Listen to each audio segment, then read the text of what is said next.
Le Fonds de solidarité FTQ est fier de présenter Les Dérangeants. Que vous souhaitiez devenir les premiers, les meilleurs ou les plus grands sur le marché, on prête main forte à des entreprises aux quatre coins du Québec. Au fond, on fait plus qu'investir. On s'investit dans vos projets. Visitez lefondsftq.com/entreprise. Salut Anne!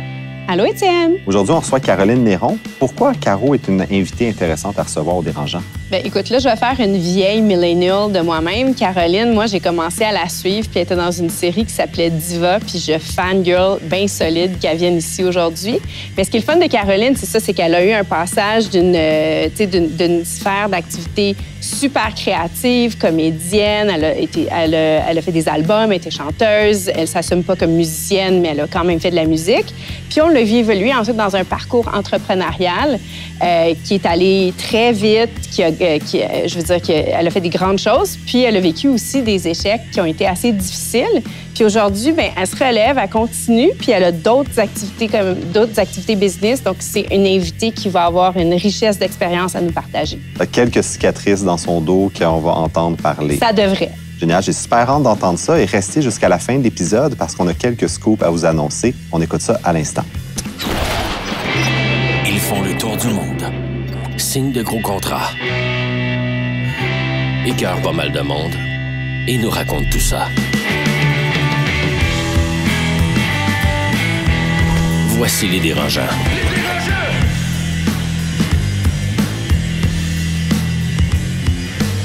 Bonjour, ici Étienne Crevier, entrepreneur en série, globetrotter et seule minorité visible au sein des Dérangeants. Un roux. Oh. Également à l'animation pour cet épisode, Les Dérangeants, c'est fièrement présenté par le Fonds de solidarité FTQ, propulsé par Astérix de Québécois et aussi en collaboration avec le QGDA, Quartier général de l'audace du Cégep de Saint-Jérôme, le cabinet Blue HF et Kera Capital Partners. Donc, qu'est-ce que c'est Les Dérangeants? Comme à chaque épisode, on retient certains de nos entrepreneurs en série, de nos jeunes pousses. C'est des Louis-François Marcotte, Marie-Claude Duquette, Carlo Coccaro. Et j'ai avec moi Dominique Gagnon, PDG de Connect & Go. Comment ça va? Super bien, toi? Ça va super bien, merci. Et j'ai aussi Anne Martel de Kera Capital Partners, entrepreneur en série, amateuse de vin, maman. Toute maman, toutes choses connexes. Allô, Étienne. Comment ça va? Ça va super bien, toi? Ça va super bien. Écoute, on a un gros agenda aujourd'hui. On reçoit Caroline Néron. On va parler de rebondir après des échecs. Mais avant de sauter dans le vif du sujet, je veux prendre de vos nouvelles. Comment ça va, la gang? Je vais commencer avec toi, Dom. Ça va bien, je dirais. Ça va très, très occupé en ce moment. On est en ronde de financement. Donc, si vous lisez un petit peu les nouvelles, lever des fonds en ce moment, c'est une très mauvaise idée. C'est pour ça que j'aime bien déranger. Donc, je me dis, pendant qu'on me dit que c'est un mauvais plan, on va le faire, mais on est en financement en ce moment. Mais ce que je trouve quand même intéressant à dire à tous ceux qui sont en levée de fonds en ce moment, c'est que malgré ce qu'on lit dans les médias, il y a énormément d'argent dans le marché pour les bonnes compagnies. Mm-hmm. Puis moi, j'aime ça, que ça redevienne difficile. J'aime ça que ça redevienne un petit peu plus élitiste, le monde du capital de risque, parce que j'ai eu l'impression pendant la pandémie qu'il y avait des chèques à tout acabit pour n'importe laquelle idée. Mais aujourd'hui, en fait, je me rappelle, il y a 10 ans, quand tu levais des fonds en capital de risque, c'est un peu comme un stamp. Tu as des très, très fortes chances de devenir une entreprise qui va grandement réussir. Donc, malgré que c'est plus difficile en ce moment, que les valuations sont un peu plus honnêtes, je dirais, on a fini d'avoir les 100 fois tes revenus. Là, c'est fini, ce temps-là. Moi, je m'amuse quand même à l'intérieur de ça, parce que je pense qu'on a un bon projet, une bonne business, puis il y a une chose qu'il faut se rappeler comme entrepreneur, il y aura toujours de l'argent pour des bonnes équipes, des bonnes business, des bonnes idées. Donc, assez confiant, malgré que je ne cacherai pas que c'est un peu plus rock'n'roll en ce moment.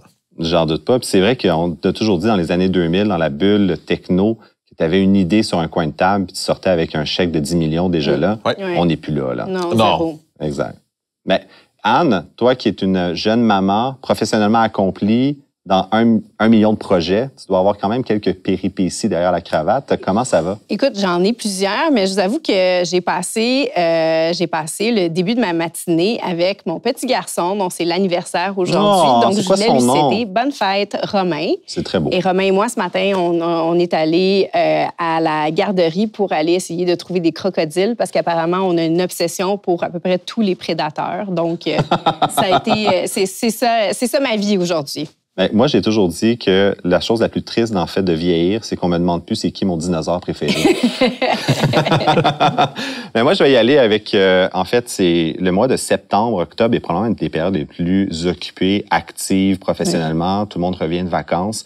Et j'avais un ami, Hugues Chandonnet, qui disait que le SWAT training, donc quand tu rentres dans l'armée américaine, puis tu s'en vas dans les Navy SEAL, pardon, pas la SWAT, ils te poussent à l'extrême, ils te font pas dormir, ils te font pour justement que tu réalises et où ta batterie, puis il te reste combien de jus dans le canis.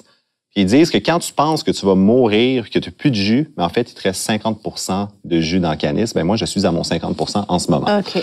Fait que je n'ai pas fait de Navy SEAL training par contre, donc il faut que je me rappelle que je vais pas mourir, mais maudit que j'ai hâte à Noël. Donc, on va mettre une petite bannière, sauver Étienne. Un 800, faites un don, faites un GoFundMe.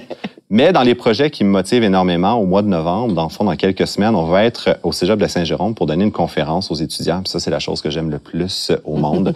Donc, on va le mettre sur nos réseaux sociaux, sur notre site web pour, si vous avez envie d'assister à ça. Donc, ne manquez pas une conférence des dérangeants live de Saint-Jérôme. Donc, sans plus tarder, on va sauter à notre entrevue de la semaine. On reçoit Caroline Néron. On écoute ça à l'instant. L'entrevue de la semaine, une présentation du quartier général de l'audace du Cégep de Saint-Jérôme, un environnement unique au Québec pour étudier en entrepreneuriat ou démarrer son projet d'affaires. Passer de rêveur à entrepreneur, visitez qgda.ca. Elle maîtrise plusieurs cordes à son arc. Elle est comédienne, entrepreneur, designer de bijoux. Elle est auteure et musicienne, ma foi. Elle ne laisse personne indifférent, puis on est très heureux de la recevoir aujourd'hui au Dérangeant. Caroline Néron, bonjour. Bonjour. Je dois dire, je suis pas musicienne parce que, oui, je jouais de la guitare, mais ça n'a pas duré longtemps. Donc, ça ne fait pas partie de la liste. Mais tu n'as pas sorti un album? J'ai sorti 2 albums. J'ai travaillé, tu sais, à cette période-là, oui, je jouais de la guitare parce que je sortais aussi avec Pascal des Respectables, qui était le guitariste. Ah, ça aide. Oui, puis je voulais vraiment, j'adorais ça, mais tu sais, un coup que tu l'as laissé aller, là, ça fait une couple d'années. Tu le veux plus dans ton CV. Ouais, fait que je suis pas musicienne, mais bon. Oui, écoute, c'est comme Céline Dion qui a refusé un prix parce qu'elle se considérait pas chanteuse anglophone, finalement. Fait que toi, t'es une musicienne, mais t'es pas... non, je suis pas une musicienne. Sincèrement, j'aimerais tellement ça. J'ai beaucoup de respect pour les musiciens, puis je trouve ça tellement tough que non, je peux pas me considérer. Bon, on va y aller avec entrepreneur, chanteuse, tout à fait. Auteur, designer, réalisatrice maintenant avec mes capsules que je fais, puis tout le marketing que... Donc, hyper active, on pourrait dire ça également. Ça aussi. On te voit actuellement dans la série Stat comme enquêteuse à ICI Télé. Tu as le nouveau film de Denis Arcand qui s'appelle Testament, dans lequel que tu joues. Et est-ce que tu t'es tanné de l'entrepreneuriat? Tu t'es dit, c'est juste une gang de Mongols, esti. Ça me tente plus pantoute. C'est-à-dire qu'il y a beaucoup de Mongols. On a besoin de l'aide, je pense.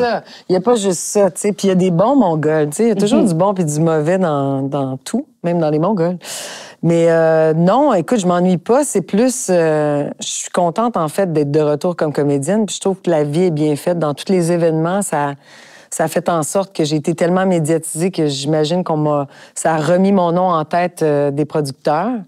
Et j'avais plus d'agents, puis ils m'ont même rejoint à travers mon service à clientèle pour le premier film, Anaïs, qui a été mon retour. Ça, c'est très drôle. Tu as une alerte Spotify. Tu veux-tu un rôle à Stat, s'il te plaît? En fait, c'est plutôt celle qui est en charge de mon service à clientèle qui a fait comme... Là, je viens d'avoir un appel d'un agent de casting qui dit qu'elle est vraiment... elle veut vraiment te parler. Puis bon, en me nommant le nom, j'ai comme compris que c'est un projet sérieux, là, Muriel Laferrière. Et fait que c'est le métier qui m'a comme ramené avec la déesse des mouches à feu. Puis depuis, ben ça n'arrête pas, puis j'adore ça. Puis comment tu jongles en ce moment, justement, entre... Parce que ta boutique de bijoux en ligne qui est Symbolia, je crois. Bien, en fait, c'est Caroline Néron, mais sous Caroline Néron, tu as des brands, tu as des marques, dont Symbolia, qui s'adressent, oui, ça a commencé avec la visualisation, mais ça s'est dirigé vers les salons funéraires parce qu'on répondait vraiment à un besoin, puis on offrait une nouvelle offre, au lieu de mettre des cendres à l'intérieur, de porter, de léguer des messages, finalement, à ceux qui sont vivants, à ceux qu'on aime. Fait que, disons que ça s'est dirigé vers ça. Il y a maintenant Libre et Assumé, qui est vibrateur et, jouets érotiques, bijoux sexy et nouveau partenariat avec Boutique Séduction, d'ailleurs, à ce niveau-là. Fait que ça va bien. Ça va super bien. Mais t'as-tu Avez-vous mes assez... vibrateurs? J'aime beaucoup que tu me pointes, moi. Non, mais ben oui, ta femme, ta blonde. Actuellement, en ce Pour les moment, couples. oui. Ouais, parce que j'en ai dans le char, si vous voulez, je vous en vendre après. Puis Eux autres aussi. as-tu toujours su que tu allais devenir entrepreneur? Parce qu'on connaît, moi, je me rappelle, j'étais petit et je t'écoutais à la télé avec ma mère, donc quand même, il y a eu un bon bout de temps de ça. Oui. Donc moi, j'ai toujours eu l'aspect actrice définitivement Oui. en tête. Est-ce que tu as toujours eu cette impression-là? Puis on se posait une question, même avant l'entrevue. Tu sais, tu as joué dans des émissions que c'était un peu des business, des femmes d'affaires, etc. Est-ce que c'est ça qui t'a peut-être donné envie de te lancer? Ça vient d'où? Pas du tout. C'est vraiment, sans dire inné, là, mais ça a été une influence de mes parents déjà là. OK. Mes parents étaient 2 courtiers immobiliers et parler de négociation de maison à table au souper, c'était ça régulièrement. Puis mon père est un très grand négociateur, plutôt... pas rebelle, mais plutôt dur. Ma mère, c'est l'opposé. C'était La douceur. super, la douceur, la négociation tout en douce. Donc, on a eu quand même 2 beaux modèles, moi et ma sœur. Fait que ça a comme été quelque chose de très... ça a fait partie de moi. Tu sais, moi, je vendais des balles de golf. J'avais 8-9 ans. J'allais ramasser ça. J'avais un golf en arrière. puis J'allais ramasser ça dans les fossés. Une classique histoire. Les bottes, toutes. Puis le lendemain, je pouvais passer des heures à essayer de vendre puis négocier. OK, si t'achètes la jaune, parce que dans le temps, il y avait des balles de couleur aussi. Oui. Je sais pas si ça pogne encore, mais... C'est Bref, plus ça facile a à toujours retrouver été... sur ouais. le court. Fait que, Ouais. fait que le gène de l'entrepreneur fait partie de toi, tu Ah, penses? total. Non, oui, vraiment. Oui, bien, tu sais, je pense que je l'ai développé, mais ça a été aussi un moyen aussi. Tu sais, je me rappelle, j'avais parti une compagnie, je faisais des... J'étais très créative, j'ai toujours été très créative. Je faisais des paniers de fleurs séchées. À l'époque, c'était bien la mode. Et j'avais 20 ans. Puis j'avais parti avec ma chum, pas trop de job encore comme comédienne. On s'était parti une compagnie, puis on avait nommé ça Fleurissimo. Son chum qui nous avait donné le nom, puis j'avais appelé tout de suite le Rouet, Stoke. J'ai des petits paniers à frigidaire. On avait fait des aimants à frigidaire. Bref, on en avait vendu. J'avais réussi à avoir des commandes de 1000 d'unités. Fait que ça nous faisait comme un salaire de 60 pièces de l'heure à faire quelque chose qu'on aimait. Quand même. Ouais. Puis, Fait que je l'ai toujours eu, ce côté-là. Puis après ça, ben, comédienne a embarqué tellement fort dans ma vingtaine que j'ai lâché l'entreprise. Puis là, je suis devenue à temps plein 6 jours semaine jusqu'à 31, jusqu'à temps que je pogne presque un burn-out de trop jouer. Ouais? Fait que c'était OK. ça, le déclic pour retourner à ça? En fait, oui, ça a OK. été... En fait, j'ai vu tellement de monde à travers les séries. Tu sais, j'ai fait comme 11 séries en rôle principal. J'ai fait plusieurs films. J'étais Ouais. à Toronto, Montréal. Puis je voulais tellement une carrière internationale, puis ça n'arrivait pas encore. Et je voyais plein d'artistes être en rôle principal avec moi, puis après ça, se retrouver sans travail. Là, je me suis dit, un jour, ça va être ton tour. Parce que c'est quand même éphémère, puis t'es pas en contrôle. Il y a des producteurs, il y a des agents, il y a plein de monde qui décide. Ah, c'est ingrat un peu. Tu sais, C'est très ingrat. Fait que je me suis dit, OK, mon chum était entrepreneur, j'avais changé de chum, j'étais rendue avec un entrepreneur. Tout ça pour dire que je me suis dit, OK, je veux, moi aussi, être en contrôle de mes affaires. Fait que je vais me partir un brand. Je travaillais avec plein de designers, puis j'adorais créer de ce côté-là. Fait que c'est à Fait que 31 ans, justement, que... Ouais. Puis, quand est-ce que le acting pouvait plus rentrer dans ta vie d'entrepreneur? En fait, c'est plutôt... j'aurais aimé continuer, mais je pense que c'était tous les défis, la compétition. À un moment donné, ça pesait lourd sur moi. Là. Puis je jouais, puis je me donnais tellement, puis je m'étais endormie peut-être 20 fois au volant de voyager entre Montréal, Toronto. Puis là, j'ai fait, OK, là, ça marche plus, là. Je suis trop fatiguée.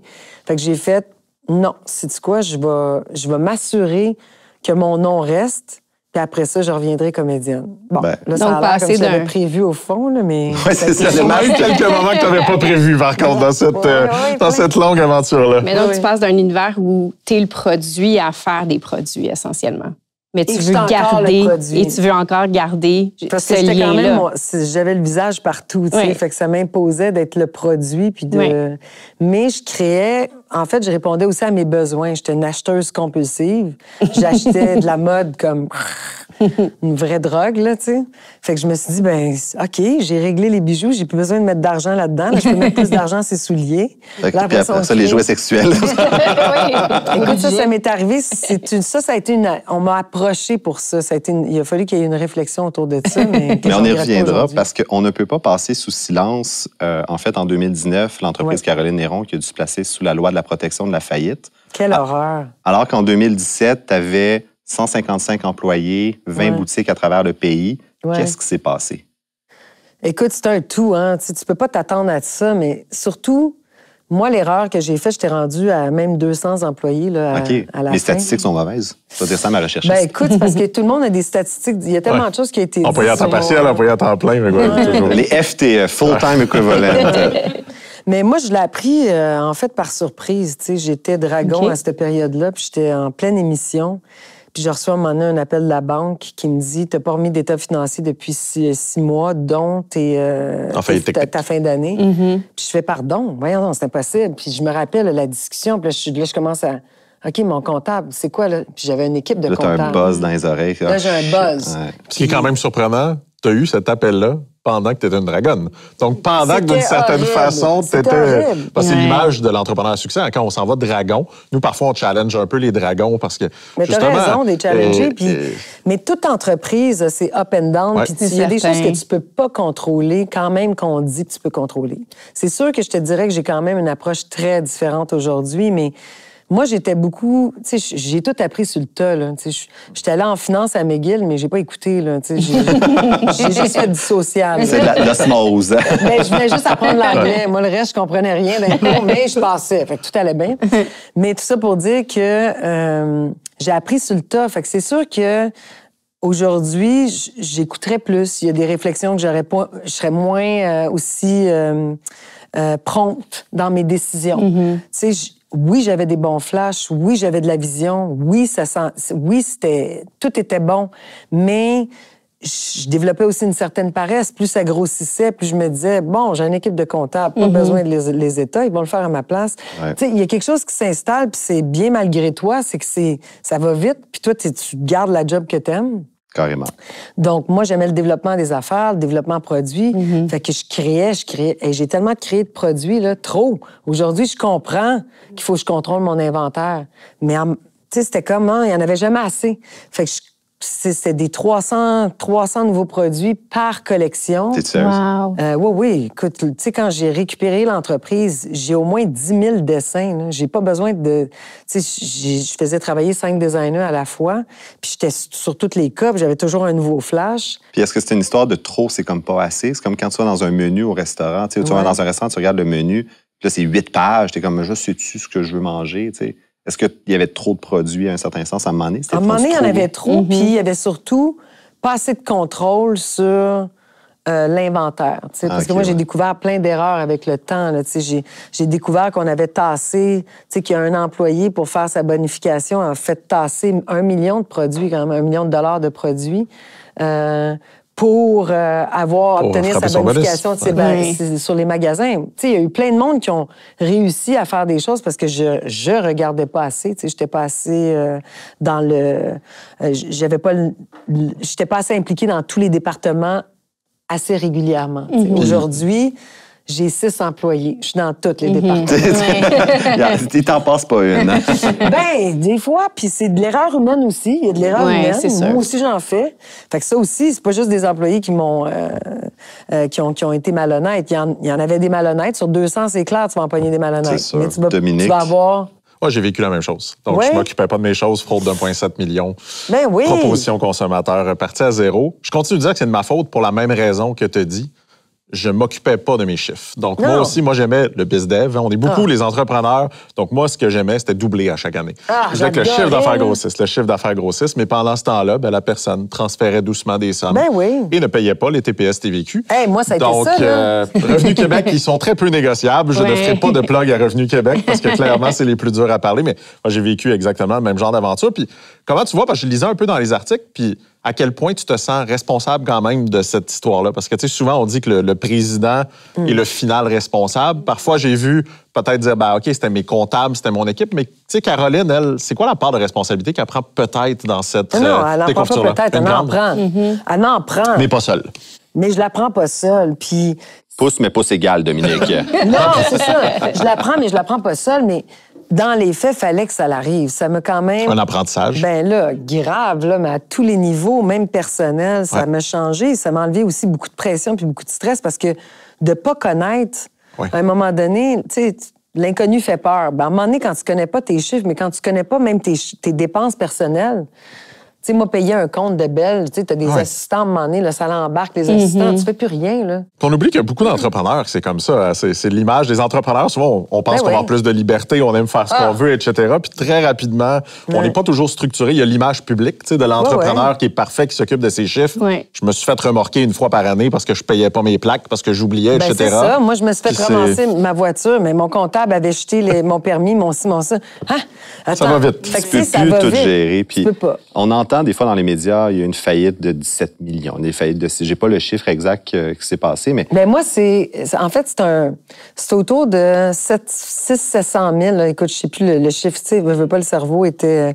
qu'on devait, nous autres, en taxes. That's it, excuse-moi. Oui. OK. Mais ça a été gonflé par des intérêts, non par payés. des... c'est la même chose, oui. Ça tombe vite. Fait que je devais au gouvernement 1,2. OK. Ou 1,2 point quelque, là. Je veux pas dire une erreur, mais en même temps que moi, il y en a qui tombaient il y a des hommes qui, eux autres, devaient 60 millions au gouvernement. Et moi, ça a été 1,2. C'est une voleuse. Elle vole le public. Écoute, moi, j'avais changé... On s'entend, c'est le prix du cellier d'une coupe d'hommes d'affaires à Montréal, 1,2, là. C'est pas... je veux relativiser, là, c'est beaucoup d'argent, mais... puis je devais pas d'argent, moi, à des particuliers, là. Tu sais, moi, je devais, oui, à des bailleurs. À des bailleurs. Moi, ça a été... Mes deux gros troubles ont été bailleurs.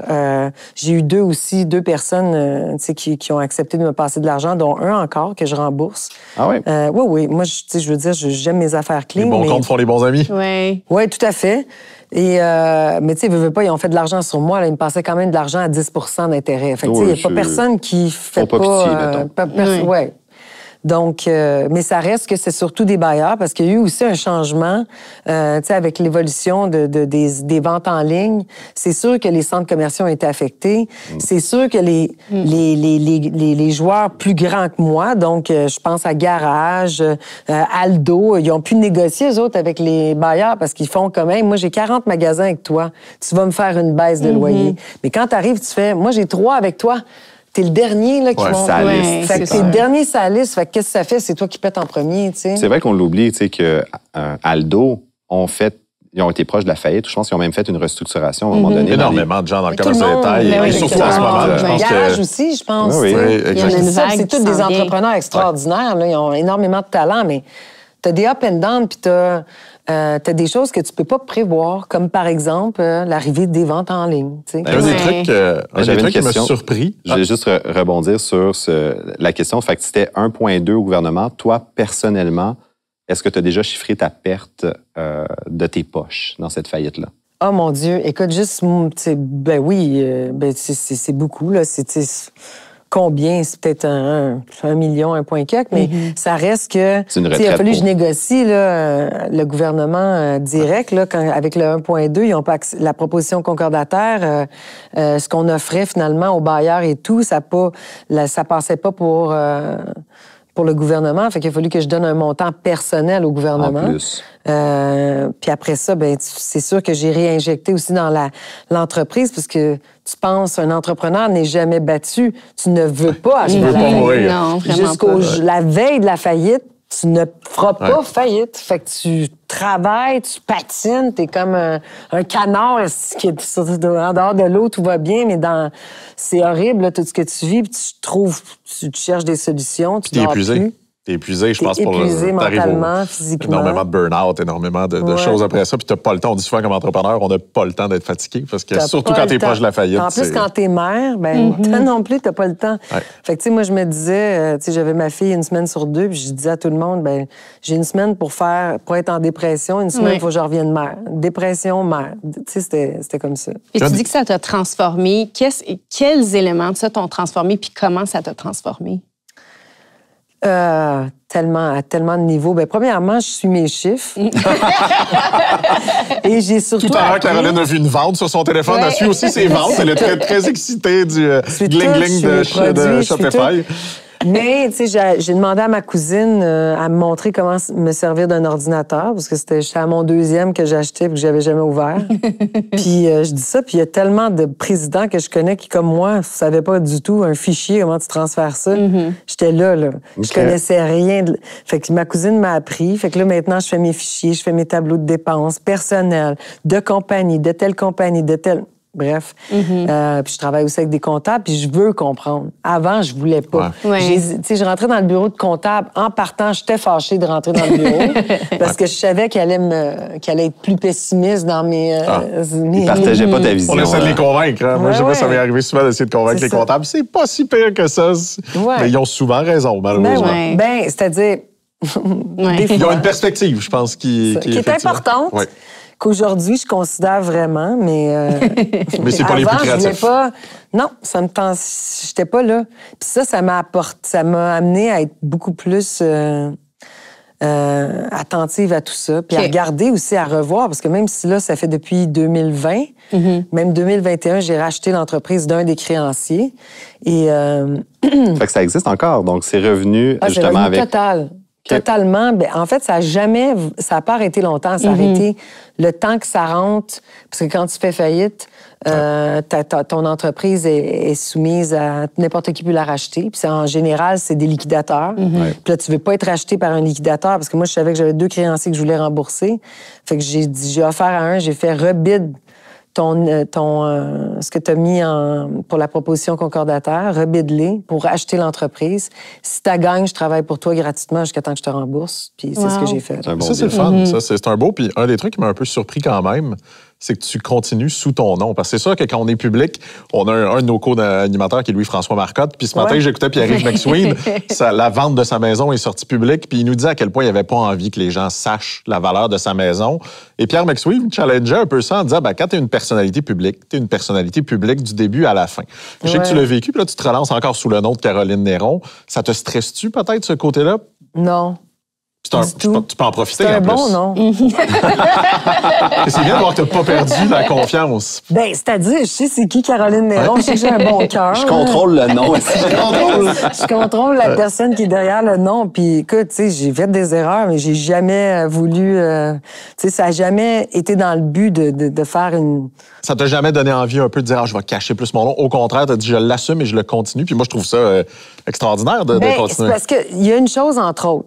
Tu sais, tu as des faillites parce que le produit, à un moment donné, est désuet. Puis on ne sait plus comment se revirer de bord. Tu sais, comme par exemple, tu vends tu loues des vidéos. Ça va mal avec Netflix. Super Club Vidéotron. C'est ça. Super Club Vidéotron, c'est tough de te revirer de bord. Moi, je vendais des bijoux jusqu'à la fin. Là. On vendait même quasiment, écoute, des 30-40 000 par jour quand la faillite a été annoncée.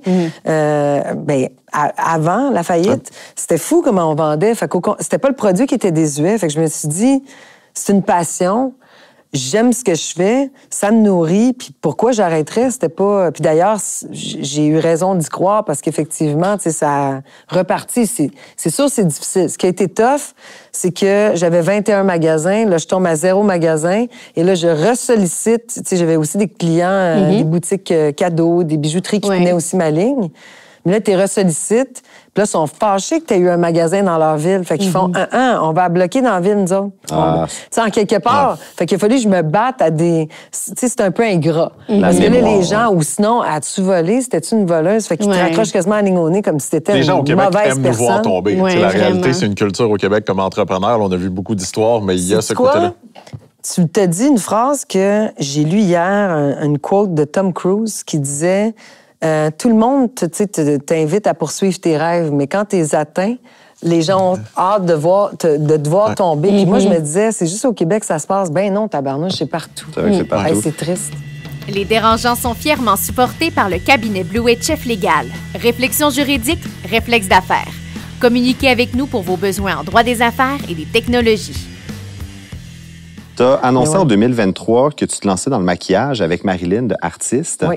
Puis je vais juste citer, dans le fond, ton post Instagram que j'ai beaucoup aimé. Tu disais, dans le fond, j'ai eu un coup de foudre pour Marilyn de la compagnie Artiste, une self-made woman qui n'a pas peur du travail, une passionnée avec des belles valeurs et des qualités dont celles que je préfère, l'authenticité et la transparence. Parce qu'après une faillite, c'est quelque chose que tu détectes plus vite chez les gens. Pourquoi l'authenticité et la transparence, tu la détectes plus après une faillite? Bien, ça, c'est une autre affaire, là. Parce que tu essaies de... C'est ça que tu regardes et c'est ça que tu vises. Puis là, je dis pas ça par rapport à Marilyn, c'est parce que j'ai fait plein de différentes choses, tu sais, des contrats avec différentes personnes ou des débuts, du moins de discussion. Tu vises ça, trouver juste des gens comme ça. Malheureusement, à partir du moment où tu te remets... C'est pas rare, mais c'est-à-dire que c'est ça être en affaires. Ouais. Tu sais, il y a des gens qui sont là pour une raison, puis c'est de faire de l'argent. Puis c'est sûr que, tu sais, autant quand j'étais... quand tout allait bien, quand mon entreprise allait bien, il y a plein de gens qui se collent à toi puis sont vraiment gentils. Tout le monde est vraiment fin. Ils veulent une part du gâteau. T'as tous les plus beaux compliments du monde. T'es peut-être pas comique tout d'un coup. Toutes tes jokes sont excellentes. Fait que c'est sûr que pendant un bout de temps, ceux qui s'associaient à moi, c'est parce qu'ils étaient là pour les bonnes raisons. Après ça, là, j'ai recommencé à monter. Fait que c'est sûr que je vais attirer des gens, puis j'attire des gens qui ont envie de profiter de « Oh, attends, il y a peut-être une occasion ici de faire une passe. » C'est vrai que moi, j'ai toujours dit, c'est très tough parce que dans le milieu entrepreneur, c'est beaucoup des gens qui ont certains succès, qui se collent à toi, puis ça l'attire des narcissiques. Les narcissiques sont tellement attachants, sont tellement le fun, puis ils sont bons pour te faire sentir spécial. Puis c'est quand tu habites à Outremont ou à Westmount, malheureusement, il y en a beaucoup qui habitent là aussi. Fait que c'est très dur. C'est la beauté de tomber, c'est que tu vois ceux qui décollent, puis ça te fait vraiment réaliser ça. Moi, je donnais, là... j'ai tellement amené du monde en voyage gratuitement. C'était comme rendu normal pour moi. C'était moi qui payais à table un souper. Ils n'ont pas payé là, quand je suis tombée. Quand la facture arrivait, il n'y a personne qui s'offre. Ils t'ont pas invité à luncher en échange. Hein, non, puis le monde oublie vite ce que tu as fait. Fait que, je pense que faut que tu vives avec. Du bon monde, il y en a partout. Du mauvais monde, il y en a partout. Tu vas en croiser des deux. Puis fais-toi des leçons de vie quand c'est du mauvais. Puis. As-tu des trucs, justement, que si tu vois quelqu'un qui n'offre pas de payer, ça, c'est un trigger? Tu dis, ça, c'est pas un donneur, c'est un preneur. As-tu des. Ben, c'est-à-dire, chez les cheap, il y a quand même des belles qualités des fois. Fait que ça dépend. Il y en a qui sont devenus très riches. Je veux un comptable cheap, tu sais. Non, mais je veux dire, c'est très dur. Je pense que tu apprends sur le tas. C'est-à-dire, tu apprends avec la vie, puis tu essayes de... C'est sûr que mon filtre est différent, mais je le vois là quand même que... c'est reparti, tout va bien, il y a des gens... C'est plus facile de refaire des contacts versus si je te parle là 1 an ou là même 2, ou que c'était l'enfer, faire des contacts, ou que c'était humiliant, là, se faire raccrocher la ligne au nez ou la porte fermée, puis tout d'un coup, elle commence à s'ouvrir. Là, bientôt, elle va être ouverte. Okay. Puis elle pourrait se refermer, comme les banquiers, c'en est une. Je t'ai invité dans des shows, c'est partout avant, puis mon Dieu, écoute... Là, après ça, quand tu tombes, t'es plus invité nulle part. Les gens changent drastiquement. Là. J'ai raconté à blague, je suis passé des comptes spéciaux à la banque, à plus de carte de crédit, à un banquier privé en 1 journée. Quand j'ai fini ma proposition créancier, j'ai eu un appel d'un banquier privé disant « On voudrait s'occuper de vous. » J'ai dit « Vous vouliez pas me prêter de l'argent il y a 6 mois pour avoir une hypothèque? » Et là, vous dites que je ferais dans la banque privée, mais effectivement, on devient... Moi, j'appelle ça un paria economicus. T'es effacé du système pendant quelques années. Oui, mais après ça... Moi aussi, je suis... tu sais, il y en a qui me disent... Moi, les premières personnes que j'engagerais, c'est des gens qui ont passé à travers une faillite. Tout à fait. Bill Gates, tu disais ça. C'est très américain. Aux États-Unis, il y a des conférenciers je comprends pourquoi. Parce qu'effectivement, viens me poser des questions sur à peu près... c'est MBA, nomme-les toutes. Nomme tous les certificats en plus que tu peux faire. T'es fait d'un Histoire de l'art, non. Non, peut-être pas, mais... C'est fou comment tu apprends. Fait que c'est sûr que je vois plus ça de la même façon non plus. Puis c'est ça aussi que j'essaie de démocratiser parce qu'au Québec, on a encore cette tendance-là à penser faillite égale t'es pas bon. Ou tu sais, alors que t'as essayé. Ce mot-là, moi, j'étais plus capable de l'entendre. Ça va bien aller. T'as-tu envie que ça redevienne aussi gros? Tu sais, c'est quoi les aspirations de Caroline? Parce qu'on s'entend, c'était une rocket. Là. Caroline Néron, on voyait ça partout, ça allait très, très vite. Puis la croissance vient avec le danger, effectivement, quand ça va vite, des fois, on perd le fil. C'est quoi tes ambitions aujourd'hui? Veux-tu être un peu plus lente dans ta progression? Tu dis non, j'ai les mêmes ambitions de faire une entreprise de très grande taille et tout ça? Bien, je veux pas autant d'employés. OK. Moi, je pense qu'en bas de 20, tu peux contrôler. Mais en haut de 20, à un moment donné, tu perds le... Ils disent toujours, si tu peux nourrir ton équipe avec 2 pizzas, là, ça va bien. C'est Amazon. Tu sais, moi, j'avais à un moment donné, bon, tu sais, au bureau chef, on était peut-être 45, 50. OK. On est passé à 9. Tu sais? Ça allait mieux, probablement. Ça allait mieux. tu fous pareil. C'était plus vite. Ouais.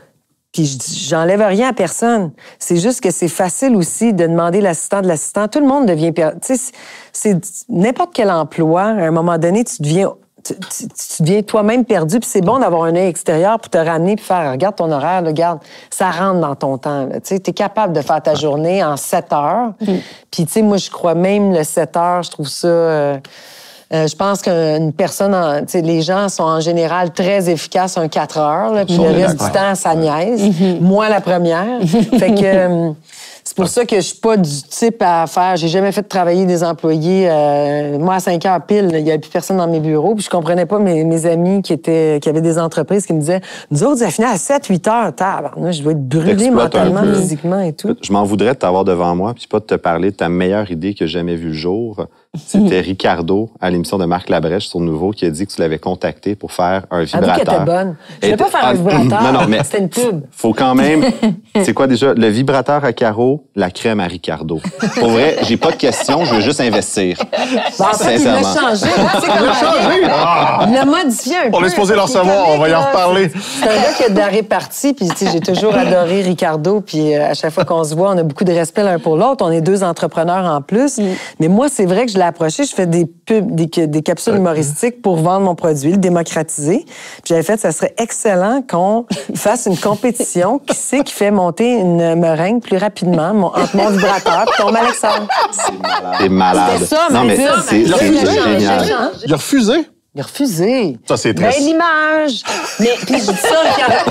Je dis ça, regarde, j'enlève rien à Ricardo, je le comprends. J'ai plein de mes amis que j'aimerais ça faire, qui ont des entreprises. Tu sais, comme il y en a une qui a des hôtels. J'aimerais ça rentrer mes vibrateurs dans son hôtel, puis elle hésite, elle veut pas vraiment. Mais, fait que je comprends que les gens. Mais moi, j'ai plein de flashs comme ça, puis je suis très, très marketing. Oui, clairement. Et pour la suite, qu'est-ce qu'on te souhaite? Qu'est-ce qu'on me souhaite? Du calme quand même. Tu sais, j'aime ça que ça évolue bien, mais tu sais, je veux pas être... je veux pas retomber dans des tourbillons. Fait que de continuer... As-tu encore des tourbillons aujourd'hui qui datent, qui te suivent, ou c'est pas mal? Qui me suivent encore, oui. J'ai encore des affaires... c'est-à-dire pas des tourbillons, mais des choses à régler, puis à rembourser, à ça, tu sais, que quand même. Tu sais, il y a encore des petites affaires, mais ça reste que... Puis aussi de me refaire. C'est pas évident, tu sais. Entre toi puis moi, on est 6. C'est sûr qu'on serait mis à 12. Tu sais, en ce moment, là, on est multitask. Tout le monde fait quelqu'un part en plusieurs, vacances, tu le sens, c'est ça. Oui, puis même en vacances. Oui, puis j'en profite. Je te dis pas, je fais juste travailler. Je trouve que c'est important qu'on ait des moments de réunion, d'amis, de fêter le week-end. Pour moi, c'est pas ça. On passe à côté de la vie, mais je pense que travailler aussi, si t'aimes ta job, c'est le fun de la faire 5 jours semaine. Là. Je m'épuise pas à faire ce que j'aime, tu sais. Génial. Fait que je veux juste continuer comme ça, puis pas trop de frais fixes. Caroline Néron, merci infiniment de t'être déplacée au Dérangeant. En fait, c'était vraiment inspirant. Merci. Puis on te souhaite que le meilleur pour la suite. Merci beaucoup. Merci. Vous aussi? Donc, c'est déjà tout pour nous cette semaine. Merci beaucoup à mes co-dérangeants. Dominique Gagnon, merci. Merci. Merci à Anne-Martel d'avoir été là. Namasté. Comme à chaque fois, on vous rappelle que vous pouvez suivre Les Dérangeants soit sur Apple Podcasts, Spotify, Google Podcasts. On a notre site web lesdérangeants.com, mais également notre nouvelle chaîne YouTube où est-ce que vous pouvez nous voir en live durant nos enregistrements. N'oubliez pas de vous abonner, de cliquer sur la petite cloche pour recevoir des notifications à chaque fois qu'un nouvel épisode est en ligne. Et également, je vous avais promis un scoop à la fin de l'épisode. Donc, sur le site web lesdérangeants.com qui vient d'être mis à jour, on a une nouvelle section membres où est-ce que vous avez plein de ressources pour les entrepreneurs, que ce soit des chiffriers Excel pour vos budgets, que ce soit des templates, des gabarits pour la loi 25. On va ajouter énormément de nouveaux matériels qui va être gratuit, accessible, mais il faut simplement que vous deveniez un dérangeant vous-même en vous abonnant sur notre zone membre. Donc, c'est déjà tout pour nous. Étienne Crevier à l'animation qui vous souhaite une bonne semaine. On se revoit la semaine prochaine pour notre épisode sur comment rebondir suite à une faillite. Merci beaucoup.